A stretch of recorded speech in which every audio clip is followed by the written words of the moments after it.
Hello, আসসালামু আলাইকুম। আমি ডাক্তার মুর্শেদ বলছি। আমি একজন কার্ডিওলজিস্ট, নিউ ইয়র্ক সিটি থেকে বলছি। আজকে যে টপিকটা নিয়ে আলাপ করবো সেটি হচ্ছে যে যে স্পার্ম এবং এগ এর মধ্যে দেখা গিয়েছে পিটিএফই, সেটি কি এবং সেটি কোথা থেকে আসে এবং এটি থাকলে কি হতে পারে সেই ব্যাপারে। তো আমাদের সমাজে এখন বন্ধ্যাত্বের সমস্যাটা দিন দিন অনেক বেড়েই চলছে। এবং যখনই ডাক্তার সাহেবের কাছে যান তখন সিমেন বা এগ যদি আপনার এগুলি অ্যানালাইসিস করা হয়ে থাকে, তখন যদি দেখা যায় যে সেখানে পিটিএফই আছে, তখন কিন্তু সমস্যা কিন্তু এটা একজন নির্ণয়, কিন্তু এটা দুজনেরই। ইদানিং আহ, এই বন্ধ্যাত্বের সমস্যার নৈপথ্যে এই পিটিএফই কিন্তু অনেকাংশে দায়ী করছেন চিকিৎসকরা। তো আহ, একটা রিসার্চে দেখা গিয়েছে যে এই পিটিএফির জন্য অনেক ফার্টিলাইজেশনটা ঠিক মতো হচ্ছে না। তো এই পিটিএফি কি? ননস্টিক বাসনে, ননস্টিক ফ্রাই প্যান বা কুকিং পাটে আমরা সবসময় রান্না বান্না করা হয়ে থাকে। সাধারণত ননস্টিক পাত্রের উপর যে একটা আস্তরণ থাকে, তাতে এক ধরনের রাসায়নিক পদার্থ থাকে যার নাম হচ্ছে পিটিএফই। এটি হচ্ছে যে পলিটেট্রাফ্লোরোইথিলিন।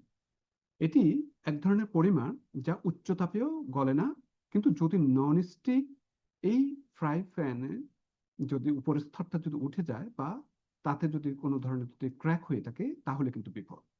তখন এই রাসায়নিক আহ, পদার্থটা বেরিয়ে এসে রান্না করা খাবারে মিশে যায় এবং শরীরে ঢুকে যাওয়ার সম্ভাবনা থাকে। এবং দিনের পর দিন এই রাসায়নিক শরীরে যদি ঢুকে, তাহলে আপনার আহ, বিভিন্ন জায়গায় এটি কিন্তু জমা হতে থাকে, সেলে জমা হতে থাকে। সেরকম একটি হচ্ছে যে আপনার শুক্রাণু এবং ডিম্বাণুতে।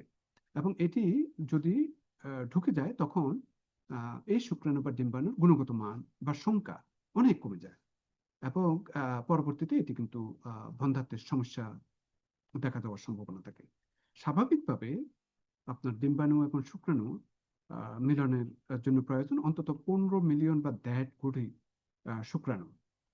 ওয়ার্ল্ড হেলথ অর্গানাইজেশন 210 এর নির্দেশনা অনুযায়ী বলেছে যে যদি 40% আপনাকে অ্যাটলিস্ট এটি গতিশীল থাকতে হবে এবং 4% সঠিক গঠনের শুক্রাণু হতে হবে। কিন্তু যদি রাসায়নিক থেকে যদি সংক্রমণ ঘটে, তাহলে এই শুক্রাণু কার্যকারিতা অনেক কমে যায়। যদি শুক্রাণুর সংখ্যা, গতিশীলতা যদি কমে যায়, তখনই বন্ধ্যাত্বের সমস্যা দেখা যায়। ননস্টিক পাত্রের উপরের স্তরটির নাম হচ্ছে যে টেফলন। এই স্তরেই থাকে পিটিএফই। পুরোনো ননস্টিক পাটে যদি এইটি যদি উঠে যায়, তখন এই টেফলনের স্তরটা যদি নষ্ট হয়ে যায়, তখন এই রাসায়নিক পদার্থটা বেরিয়ে আসে এবং এটি আমাদের শরীরে কিন্তু এই শুক্রাণুতেও কিন্তু এফেক্ট করে থাকে, যার নাম হচ্ছে PFAS, per and fluoro alkyl substance. এটিও কিন্তু আপনার ননস্টিক পার্টে থাকে।